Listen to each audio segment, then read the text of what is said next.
Chapter 12. We Get Advice from a Poodle. We were pretty miserable that night. We camped out in the woods 100 yards from the main road in a marshy clearing that local kids had obviously been using for parties. The ground was littered with flattened soda cans and fast food wrappers. We'd taken some food and blankets from Auntie M's, but we didn't dare light a fire to dry our damp clothes. The Furies and Medusa had provided enough excitement for one day. We didn't want to attract anything else. We decided to sleep in shifts. I volunteered to take first watch. Annabeth curled up on the blankets and was snoring as soon as her head hit the ground.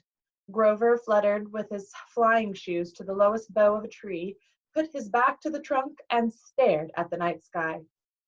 "Go ahead and sleep," I told him. "I'll wake you if there's trouble." He nodded, but still didn't close his eyes. "It makes me sad, Percy." "What does? The fact that you signed up for this stupid quest?" "No, this makes me sad." He pointed at all the garbage on the ground. "And the sky. You can't even see the stars. They've polluted the sky.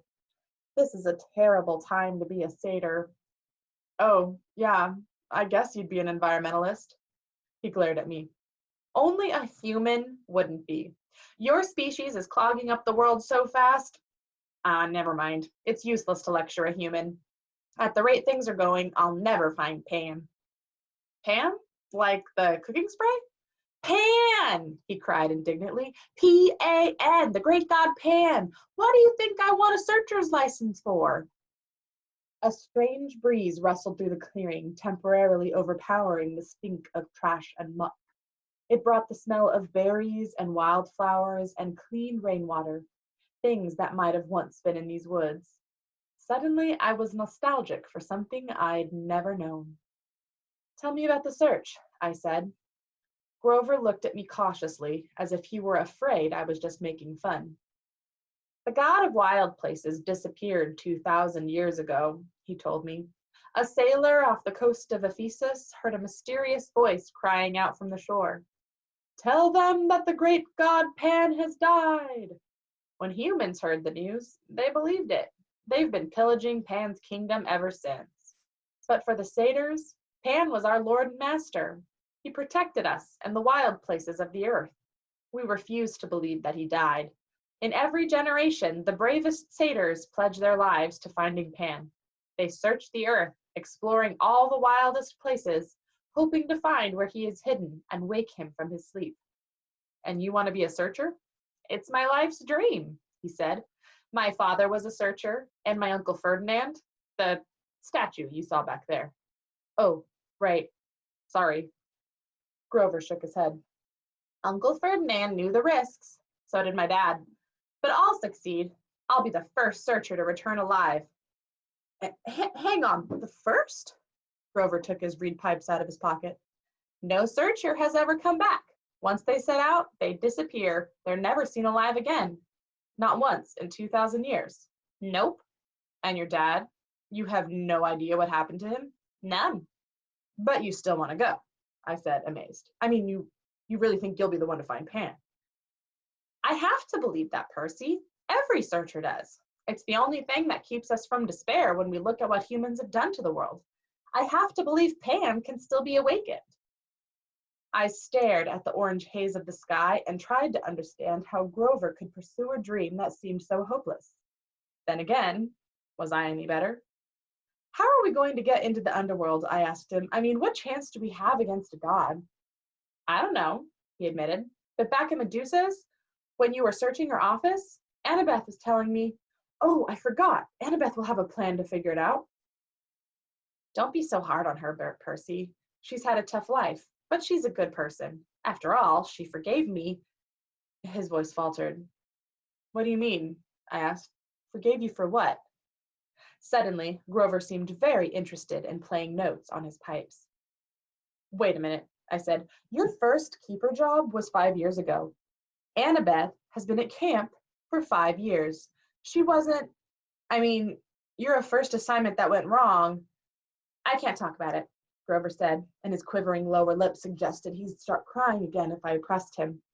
"But as I was saying, back at Medusa's, Annabeth and I agreed that there's something strange going on with this quest.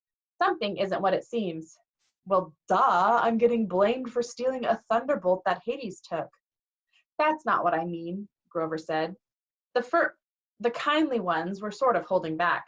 Like Mrs. Dodds at Yancey Academy. Why did she wait so long to try to kill you? Then on the bus, they just weren't as aggressive as they could have been. They seemed plenty aggressive to me. Grover shook his head. They were screeching at us. Where is it? Where? Asking about me, I said. Maybe, but Annabeth and I, we both got the feeling they weren't asking about a person. They said, where is it? Seemed to be talking about an object. That doesn't make sense. I know, but if we misunderstood something about this quest, and we only have 9 days to find the Master Bolt. He looked at me like he was hoping for answers, but I didn't have any. I thought about what Medusa had said, that I was being used by the gods. What lay ahead of me was worse than petrification. I haven't been straight with you, I told Grover. I don't care about the Master Bolt. I agreed to go to the underworld so I could bring back my mother. Grover blew a soft note on his pipes. I know that, Percy, but are you sure that's the only reason? I'm not doing it to help my father. He doesn't care about me. I don't care about him. Grover gazed down from his tree branch. Look, Percy, I'm not as smart as Annabeth. I'm not as brave as you, but I'm pretty good at reading emotions. You're glad your dad is alive. You feel good that he's claimed you, and part of you wants to make him proud. That's why you mailed Medusa's head to Olympus. You wanted him to notice what you'd done. Yeah, well, maybe satyr emotions work differently than human emotions because you're wrong. I don't care what he thinks. Grover pulled his feet up on the branch. Okay, Percy, whatever. Besides, I haven't done anything worth bragging about. We barely got out of New York, and we're stuck here with no money and no way west. Grover looked at the night sky like he was thinking about that problem. How about I take first watch, huh? You get some sleep. I wanted to protest, but he started to play Mozart, soft and sweet, and I turned away, my eyes stinging. After a few bars of Piano Concerto No. 12, I was asleep. In my dreams, I stood in a dark cavern before a gaping pit. Gray mist creatures churned all around me, whispering rags of smoke that I somehow knew were the spirits of the dead. They tugged at my clothes, trying to pull me back, but I felt compelled to walk forward to the very edge of the chasm. Looking down made me dizzy. The pit yawned so wide and was so completely black, I knew it must be bottomless. Yet I had a feeling that something was trying to rise from the abyss, something huge and evil. The little hero, an amused voice echoed far down in the darkness. Too weak, too young, but perhaps you will do. The voice felt ancient, cold, and heavy. It wrapped around me like sheets of lead. They have misled you, boy, it said. Barter with me. I will give you what you want. A shimmering image hovered over the void.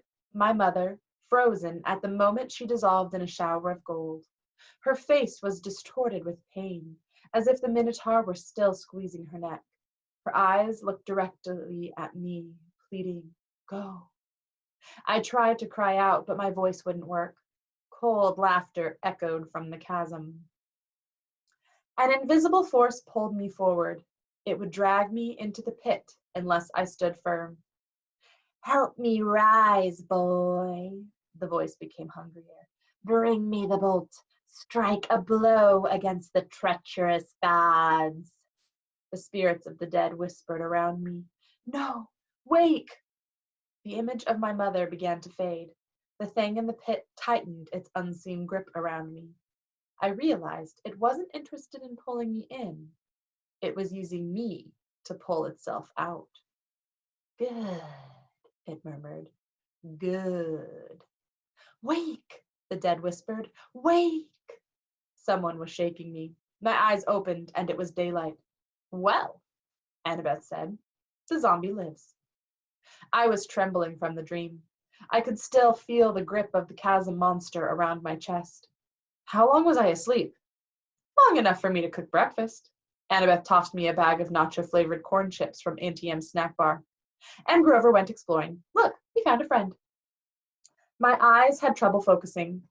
Grover was sitting cross-legged on a blanket with something fuzzy in his lap, a dirty, unnaturally pink stuffed animal.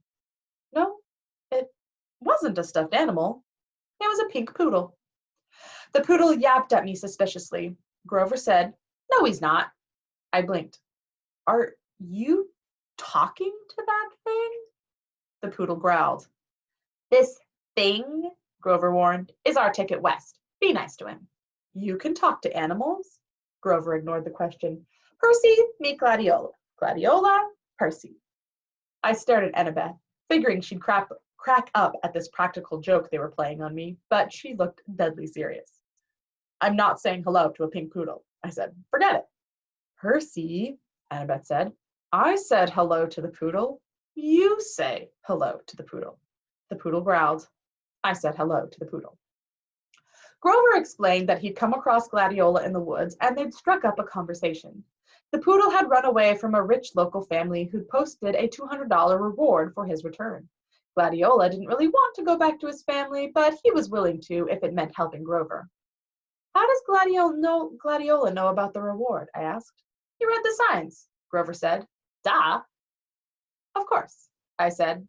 Silly me. "So we turn in Gladiola," Annabeth explained in her best strategy voice. "We get the money and we buy tickets to Los Angeles. Simple."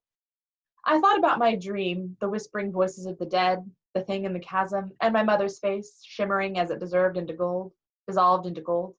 All that might be waiting for me in the West. "Not another bus," I said warily. "No," Annabeth agreed. She pointed downhill toward train tracks I hadn't been able to see last night in the dark. "There's an Amtrak station half a mile that way. According to Gladiola, the westbound train leaves at noon."